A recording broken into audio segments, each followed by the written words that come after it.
1DS Mark III, the 1D Mark III, and the 5D Mark II.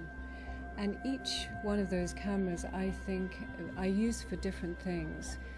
The 1DS is a wonderful landscape camera.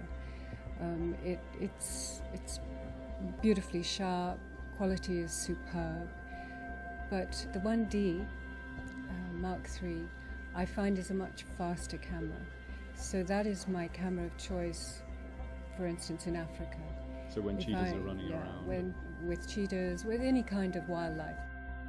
We have our own customized vehicle with roof hatches, with camera mounts. We use video heads, big, thumping great big fluid heads, attached onto special doors constructed off the side of our car. Now, when we travel in Africa, 5 hours from our home in Nairobi, in the Masai Mara, we drive, we take every bit of kit we might possibly want to take. And we have specially designed seat covers, stitched, which we can cover our regular seat covers with these pockets.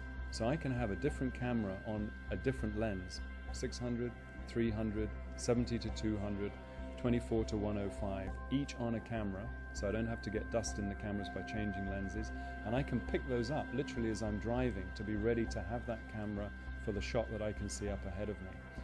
Now that's fine when you live in Africa. When we go to somewhere like Antarctica, one, you need to travel light. You will have your tripod with you.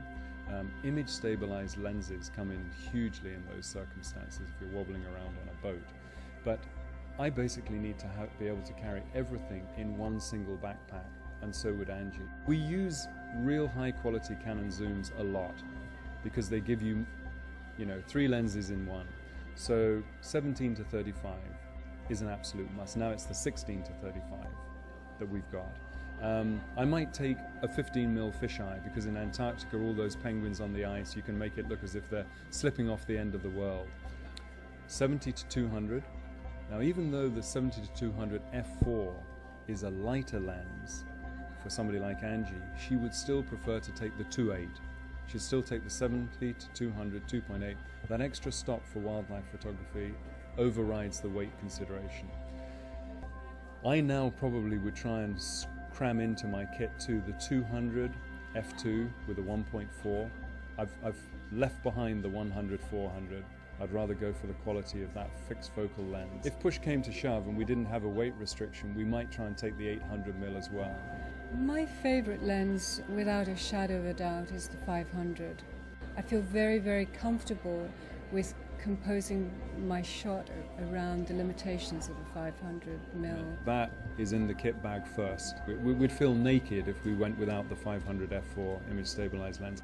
I think one of the great innovations for us as people who dabble between television and stills photography is that we'll be able to go on locations with our 5D Mark II or our 7D with this video capability, and we can build a picture story which will have the immediacy of how cold it is in Antarctica. Me talking to camera, me saying, you're not going to believe it, this is -20, the wind's picking up, I've got to get back to camp any minute, but first I've got to show you some of the shots we've got. To intercut like that for whether it's a corporate presentation, whether it's online, whether it's using it for a photo workshop. And that is the other great thing for us about digital. If we're teaching, which we love to do, if we're running workshops, in the old days you'd have had to have waited until you got the images developed. Out in the middle of the bush you can't do that. I can now just simply look and critique somebody's work by just looking at the back of the camera. Okay, what did you take? How did you do it? What about thinking like this? So digital has changed our lives.